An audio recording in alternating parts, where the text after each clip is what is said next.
Hello students, आज के हमारे इस वीडियो में जिस टॉपिक पर हम डिस्कशन करने वाले हैं वो है हमारा वर्चस्व और अमेरिका के संदर्भ में उसकी सैन्य शक्ति का वर्चस्व किस तरीके से पूरी दुनिया में स्थापित है।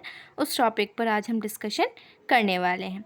ठीक है, तो ये हमारे क्लास 12th के लिए समकालीन विश्व राजनीति बुक से चैप्टर 3 यानी कि समकालीन विश्व में अमेरिकी वर्चस्व चैप्टर से ये टॉपिक हमारा डिस्कस होने वाला है। तो उम्मीद करती हूँ कि आपको ये टॉपिक ज़रूर समझ आएगा एंड होप कि आप इस वीडियो को पूरा एंड तक देखने की कोशिश करेंगे। ठीक है, अगर इस वीडियो में कोई भी गलती आपको या मिस्टेक अगर आपको लगती है तो उसे कमेंट बॉक्स में ज़रूर कमेंट करें। ठीक है, तो चलिए इसी के साथ हम अपनी वीडियो को आगे बढ़ाते हैं और चलते हैं हम अपने टॉपिक पर। तो हमारा टॉपिक है क्या कि वर्चस्व सैन्य शक्ति के अर्थ में, यानी कि यहाँ पर जो भी वर्चस्व की बात की जाएगी सैन्य शक्ति के संदर्भ में तो वो अमेरिका से रिलेटेड है। ठीक है, कि किस तरीके से अमेरिका का जो वर्चस्व है पूरी दुनिया पर कायम है। ठीक है, और यहाँ पर जो वर्चस्व का जो हिस्सा है वैसे हमें यहाँ पर वर्चस्व का हिस्सा 3 तरीक़ों से पढ़ना है। एक सैन्य तरीके यानी कि सैन्य का ढांचा, दूसरा आर्थिक ढांचा है और तीसरा सांस्कृतिक ढांचा है। तो आज हम जो डिस्कशन करने वाले हैं वो हमारा है सैन्य शक्ति का ढांचा। ठीक है, तो चलिए, तो यहाँ पर जो भी डिस्कशन होगा, यहाँ पर जो सैन्य शक्ति की हम बात कर रहे हैं वो किसके संदर्भ में, यूएसए यानी कि अमेरिका की सैन्य शक्ति के बारे में आज हम डिस्कशन करने वाले हैं। ठीक है, चलिए, तो इसके साथ हम अपनी वीडियो को आगे बढ़ाते हैं, चलते हैं अपने टॉपिक पर। तो हमारा टॉपिक है वर्चस्व सैन्य शक्ति के अर्थ में। अब यहाँ पर हमारा पहला क्वेश्चन है कि वर्चस्व यहाँ पर आखिर किसे कहते हैं। तो अगर वर्चस्व आप कैजुअली अगर कहीं भी नॉर्मली बोलचाल की भाषा में अगर आप बोलते हैं तो आप कहेंगे क्या कि या तो कोई व्यक्ति जब किसी के अंडर में रहकर काम करता है और उसे हमेशा उसी की बातें मानता है तो क्या हो जाता है, उसका वर्चस्व यानी कि उस एक तरीके से उस आदमी का वर्चस्व है, मतलब उस आदमी पर एक किसी और का वर्चस्व स्थापित है। ठीक है, तो यानी कि कैजुअली आप कहेंगे कि हाँ, किसी पर ज़बरदस्ती अधिकार जताना, ठीक है, या अब हड़प लेना। तो ये चीज़ें क्या होती हैं, कैजुअली अगर आप यूज़ करना चाहें तो इसका मतलब आप वर्चस्व समझ सकते हैं। लेकिन यहाँ पर जब वर्चस्व का अर्थ निकलेगा तो वो तीनों स्तर पर हमारे तीनों तरीके से अलग अलग वर्चस्व का अर्थ निकलेगा। ठीक है, तो यहाँ पर सैन्य शक्ति के संदर्भ में जो वर्चस्व की बात कही जा रही है, यानी कि यहाँ पर जाहिर सी बात है इस वर्चस्व शब्द को अट्रैक्शन देने के लिए, यानी कि सिर्फ और सिर्फ एक अट्रैक्शन देने के लिए यहाँ पर स्थापित किया गया है। ठीक है, तो यहाँ पर जब अमेरिका की सैन्य शक्ति के बारे में जब हम बात करेंगे तो ये वर्चस्व इसको एक अट्रैक्टिव टॉपिक बना देता है। ठीक है, यानी कि यहाँ पर हो जाएगा क्या कि किस तरीके से वर्ल्ड में अमेरिका की जो सैनिकों की पावर है वो किस तरीके से सबसे अद्भुत है। ठीक है, और सबसे हटके है।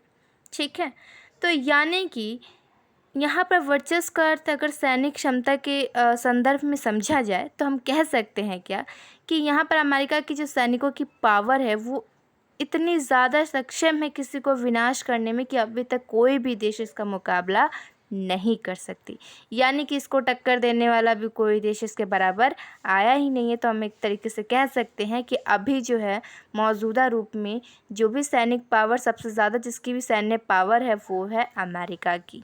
ठीक है, तो होप कि इतना आपको समझ आ गया होगा। चलिए, तो अब हम अपने टॉपिक पे आगे बढ़ते हैं। देखिए, वर्चस्व को हैगमनी वर्ड से यूज़ किया जाता है। ठीक है, हैगमनी शब्द की जड़ें प्राचीन यूनान में है। इस शब्द से किसी एक राज्य के नेतृत्व या प्रभुत्व का बोध होता है, यानी कि कहना चाहता है कि जो वर्चस्व जो वर्ड है उसको हैगमनी वर्ड से यूज़ किया जाता है। यूजुअली उसको हम हैगमनी वर्ड से इंडिकेट करते हैं। ठीक है, तो जब हैगमनी की बात आती है, जब वर्चस्व की हम बात करते हैं सैन्य शक्ति के संदर्भ में, तो कहा क्या जाता है कि यहाँ पर किसी एक देश के नेतृत्व, किसी एक राज्य के नेतृत्व या किसी एक देश के नेतृत्व और प्रभुत्व का बोध होता है। यानी कि जहाँ पर क्या है, कोई एक ही देश सारी चीज़ों का नेतृत्व कर रहा है और उसी का प्रभुत्व यानी कि उसी का अधिकार वहाँ पर जमा हुआ है। मूलतः इस शब्द का प्रयोग प्राचीन यूनान के अन्य नगर राज्यों की तुलना में एथेंस की प्रबलता को इंगित करने के लिए किया जाता है। यानी कि यहाँ पर आपको कोई इम्पोर्टेंस देने की ज़रूरत नहीं है इन लाइंस को, ठीक है। हम सिर्फ उन्हीं चीज़ों को डिस्कस करेंगे जो पॉइंट्स हमारे लिए इम्पॉर्टेंट है। चलिए, तो यानी कि अगर हम यहाँ पर सैन्य शक्ति के संदर्भ में पढ़ते हैं तो कहते क्या है कि हेगेमनी के पहले अर्थ का संबंध राज्यों के बीच सैन्य क्षमता की बुनावट और तौल से है। हेगेमनी से ध्वनित सैन्य प्रबलता का यही अर्थ आज विश्व राजनीति में अमेरिका की हैसियत को बताने में इस्तेमाल होती है। यानी कि यहाँ पर जो सैनिकों की क्षमता में जो वर्चस्व की जो बात की गई है, तो यहाँ पर जो वर्चस्व है वो सैनिकों की क्षमता किस तरीके से बाकी देशों के मुकाबले हटकर है, ठीक है, और किस तरीके से अमेरिका के सैन्य पावर का कोई भी अभी तक तौल नहीं निकला है। चलिए आगे हम बढ़ते हैं अपनी वीडियो में। तो यहाँ पर हम कह सकते हैं, देखिए यहाँ पर अब हम अपने नेक्स्ट पॉइंट से डिस्कशन करेंगे। चलिए देखिए, तो आई होप कि वर्चस्व का मीनिंग आपको सैन्य शक्ति के संदर्भ में समझ आ गया होगा। तो नेक्स्ट हमारी जो लाइन आती है वो देखिए, अमेरिका की मौजूदा ताकत की रीढ़ उसकी बड़ी चढ़ी सैन्य शक्ति है। यानी कि अमेरिका की सैन्य शक्ति को अमेरिका की रीढ़ मानी जाती है, ठीक है। आज अमेरिका की सैन्य शक्ति अपने आप में अनूठी है और बाकी देशों की तुलना में बेजोड़ है। यानी कि वही बात है कि अमेरिका की जो सैन्य पावर है, ठीक है, ये इतनी अद्भुत और सबसे अलग है कि अभी तक इसका कोई मुकाबला नहीं है। ये काफ़ी ज़्यादा बेजोड़ पावर है, ठीक है। आगे देखिए, अनूठे इस अर्थ में आज अमेरिका अपनी सैन्य क्षमता के बूते पूरी दुनिया में कहीं भी निशाना साध सकता है। यानी कि अमेरिका की सैन्य शक्ति इतनी सक्षम है, ठीक है, इतनी एबल है कि वो अपने पावर के ज़रिए दुनिया के किसी भी देश में एक बड़ा बहुत बड़ा नुकसान कर सकता है। यानी कि वो कहीं भी रहकर क्या है, किसी भी देश पर निशाना साध सकता है। उसके पास इतनी अच्छी टेक्नोलॉजीज़ हैं और उसके पास इतनी अच्छी सैन्य पावर है, ठीक है। आगे देखिए कि एकदम सही समय में अचूक और घातक वार करने की क्षमता है उसके पास। यानी कि एक टाइम में वो ऐसा वार कर सकता है कि उसका निशाना एकदम अचूक होगा, ठीक है। यानी कि वो अपने निशाने को बिना चूके अपने निशाने से बिना चूके क्या है, एकदम एग्जैक्ट वार कर सकता है, जिससे बहुत बड़ी तबाही हो सकती है। आगे देखिए, अपनी सेना को युद्ध भूमि से अधिकतम दूरी पर सुरक्षित रखकर वह अपने दुश्मन को उसके घर में ही पंगु बना सकता है। यानी कि यहाँ पर अमेरिका की जो सैन्य पावर है वो इतनी सक्षम है कि वो अपने आप को एकदम सेफ रखकर, यानी कि दुश्मन वाले देश से अपने आप को बहुत दूरों कोसों दूर सेफ रखकर भी क्या है, वहाँ से अपने दुश्मनों पर निशाना साध सकता है और उनको अपने ही देश में पंगु बनाने का मतलब है कि उनको बहुत भारी मात्रा में उनका विनाश कर सकता है। चलिए आगे देखते हैं हम कि अमेरिकी सैन्य शक्ति का यह अनूठापन अपनी जगह, लेकिन इससे भी ज़्यादा विस्मयकारी तथ्य यह है कि आज कोई भी देश अमेरिकी सैन्य शक्ति की तुलना में उसके पास अंक के बराबर भी नहीं है। यानी कहने का मतलब है कि अभी तक जितनी पावरफुल अमेरिका की सेना है, उतना उसको टक्कर देने लायक अभी तक कोई भी देश उसके बराबर में नहीं आया है, ठीक है। आगे देखिए, अमेरिका से नीचे के कुल 12 ताकतवर देश, ठीक है, यानी कि कुछ टोटल ऐसे देश जो काफ़ी पावरफुल माने जाते हैं, उनमें अमेरिका सबसे टॉप पे आता है, नंबर 1 पे आता है। और उसके नीचे के जो 12 पावरफुल देश हैं, वो कुल 12 ताकतवर देश एक साथ मिलकर, देखिए, एक साथ मिलकर अपनी सैन्य क्षमता पर के लिए जितना खर्च करते हैं, उससे कहीं ज़्यादा अपनी सैन्य क्षमता के लिए अकेले अमेरिका करता है। देखिए यहाँ पर कितना बड़ा फैक्ट कहा गया है कि अमेरिका से नीचे के जो 12 ताकतवर देश हैं, वो एक साथ मिलकर अपनी सैन्य क्षमता पर जितना खर्च करते हैं, अमेरिका अकेले उतना अकेले होने के बावजूद उनसे ज़्यादा अपनी सैन्य क्षमताओं पर खर्च करता है, ठीक है। तो आप इससे अनुमान लगा सकते हैं कि आखिर वो अपनी सेनाओं पर कितनी ज़्यादा मात्रा में खर्चा करता है, जिससे कि उनके पास नई नई टेक्नोलॉजीज़ अवेलेबल होती रहती हैं और अपडेट होती रहती हैं, ठीक है। आगे देखिए, इसके अतिरिक्त पेंटागन अपनी बजट का एक बड़ा हिस्सा रक्षा अनुसंधान और विकास के मद में अर्थात प्रौद्योगिकी पर खर्च करता है। यानी कि अमेरिका का जो पेंटागन है, ठीक है, तो ये क्या है, अपना बजट का एक हिस्सा जो है, टोटली हिस्सा जो है, सैनिकों की पावर की डेवलपमेंट के लिए देता है, ताकि उनको नई नई प्रौद्योगिकी यानी टेक्नोलॉजीज मिल सकें।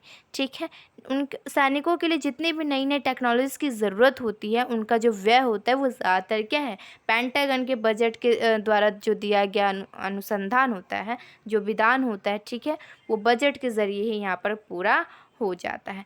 तो यानी कि पेंटागन भी अपने बजट का बहुत बड़ा हिस्सा क्या है, सैनिक के पावर के लिए इन्वेस्ट करता है। तो जाहिर सी बात है, एक तो अमेरिका कर ही रहा है, साथ ही साथ अमेरिका का जो पेंटागन है वो भी अपने बजट का एक हिस्सा क्या है, यहाँ पर इन्वेस्ट करता है। तो जाहिर सी बात है कि अमेरिका की सैन्य पावर जो होगी वो क्या है, बाकी देशों के मुकाबले, क्योंकि उन पर ज़्यादा खर्च किया जा रहा है, उनके लिए नई नई टेक्नोलॉजीज मंगाए जा रहे हैं। ठीक है, तो इस तरीके से क्या होगा कि अमेरिका की जो सैन्य क्षमता है वो बाकियों के मुकाबले बहुत ज़्यादा है। ठीक है, आगे देखिए, इस प्रकार अमेरिका के सैन्य प्रभुत्व का आधार सिर्फ उच्च सैन्य व्यय नहीं बल्कि उसकी गुणात्मक बढ़त भी है। यानी कि कहने का मतलब है कि इतना ज़्यादा खर्चा होने का मतलब ये नहीं है कि सिर्फ सैन्य क्षमता पर उसके खर्चे ही बढ़ते रहते हैं। यानी कि खर्चे बढ़ने का मतलब ये भी है कि उनमें गुणात्मक वृद्धि होती है। यानी कि जिस टेक्नोलॉजी का इस्तेमाल वो करते रहते हैं, टाइम टू टाइम क्या है, जब उनमें इन्वेस्ट किया जाता है वो अपडेट होते रहते हैं। तो यानी कि उनके लिए जितने भी हथियारों का यूज़, जितने भी मतलब टेक्नोलॉजीज होती हैं और उनके नई नई ट्रेनिंग्स दी जाती हैं, तो यानी कह सकते हैं आप क्या कि उनमें गुणात्मक क्वालिफ़िकेशंस उनकी बढ़ती जाती है। अब चाहे आप उनकी सैनिकों की खुद की क्वालिफ़िकेशंस की बात करें तब, या उनके टेक्नोलॉजीज की बात करें तब। ठीक है, आगे हम देखते हैं। आगे देखिए, अमेरिका आज सैन्य प्रौद्योगिकी के मामले में इतना आगे है कि किसी और देश के लिए इस मामले में उसकी बराबरी कर पाना संभव नहीं है। यानी कि अमेरिका अपने सैनिकों के संदर्भ में इतना ज़्यादा आगे है कि अभी तक उसका मुकाबला करने वाला कोई भी देश उसके टक्कर पे नहीं पहुंचा है।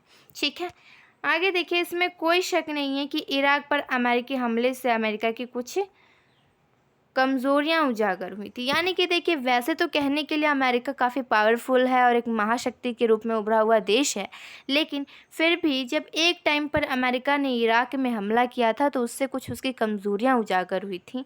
ठीक है, ऐसा क्या था कि उसने इराक पर हमला क्यों किया था, क्योंकि वो क्या चाहता था, अमेरिका चाहता था कि उसके नेतृत्व वाली गठबंधन सेना के आगे झुका पाने में सफल नहीं हुआ था। ठीक है, यानी कि अमेरिका चाहता था कि इराक में उसके द्वारा गठबंधित जो गवर्नमेंट है वो वहाँ पर क्या है, शासन करे। लेकिन लेकिन वो क्या हुआ था कि उसने ज़ोर ज़बरदस्ती से इस बात को वहाँ की जनता द्वारा मनवाने की कोशिश की, जिसके कारण क्या है, वो असफल रहा। ठीक है, उस अपने नेतृत्व वाली इस गठबंधन सेना के आगे झुका पाने में सफल नहीं रहा। यानी कि जिस गठबंधन को वो इराक पर शासन करने के लिए भेजना चाहता था, उनके सामने वो जनता, इराक की जनता को समर्पण करवाने में सक्षम नहीं रहा। ठीक है, क्योंकि यहाँ पर क्या किया गया, ज़ोर ज़बरदस्ती से आक्रमण के द्वारा। ठीक है, तो इसीलिए जनता जो थी अपने बात पर डटी रही और इसका विरोध करते हुए उन्होंने क्या किया, यहाँ पर अमेरिका की बातों का समर्थन ना करते हुए वो अपनी बातों पर डटे रहे। तो यहाँ पर जो है, यहाँ पर अमेरिका की कमज़ोरियाँ कुछ उजागर हो गई थी कि वैसे कहने के लिए अमेरिका एक पावरफुल देश है और पूरे वर्ल्ड में अपनी मनमानी कर सकता है। ठीक है, लेकिन यहाँ पर एक हद तक इराक में जब उसने आक्रमण किया तो वहाँ पर वो अपने गठबंधन वाली गवर्नमेंट के सामने वहाँ की जनता को क्या समर्थन दिलाने में नाकाम रहा था। ठीक है, आगे देखिए,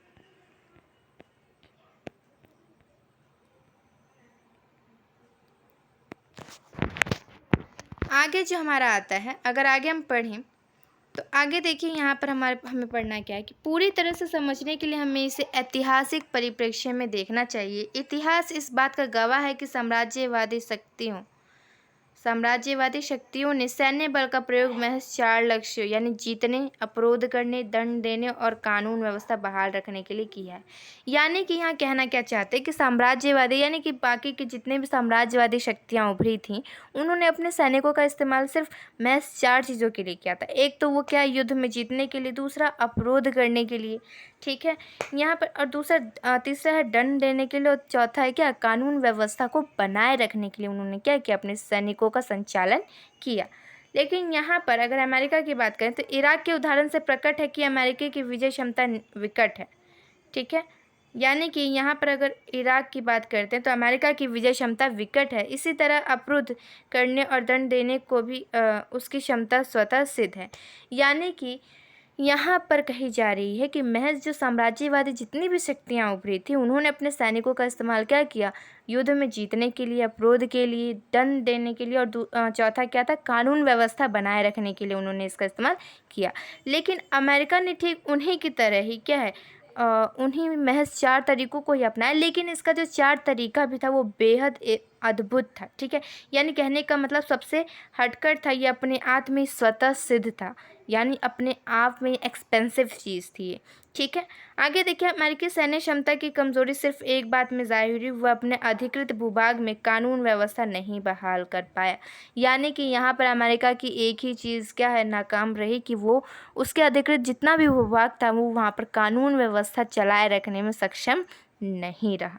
ठीक है, आगे देखिए, तो यहाँ पर जो था हमारा जो सैनिक को मतलब कि सैनिक के संदर्भ में जो हमें वर्चस्व जो पढ़ना था वो हमारा एटलीस्ट कंप्लीट हो चुका है हमारा टॉपिक। ठीक है, तो यहाँ पर मैं आपको ओवरऑल इसको शॉर्ट फॉर्म में ज़रूर बताना चाहूँगी कि आखिर अगर आपसे क्वेश्चन पुट अप होता है कि अमेरिका के संदर्भ में उसके सैन्य शक्ति के वर्चस्व का मतलब विवरण दें या व्याख्या करें, तो आप किस तरीके से दे सकते हैं। पहले बात तो ये कि आपको जो भी आंसर्स देने होंगे वो पॉइंट वाइज। ठीक है, पहले आप उनके पॉइंट्स बनाइए, देन उसके बाद 2 से 3 लाइन में उसको डिस्क्राइब कर दीजिए।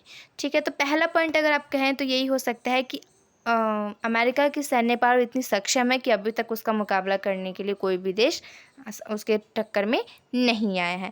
दूसरा आप कह सकते हैं कि अमेरिका से नीचे जितने भी 12 पावरफुल देश आते हैं वो टोटल मिलके, वो सभी मिलकर जहाँ पर अपनी सैन्य क्षमता में खर्च करते हैं, उससे ज़्यादा ही अमेरिका क्या करता है, अपनी अकेला सैन्य पावर पर खर्चा करता है।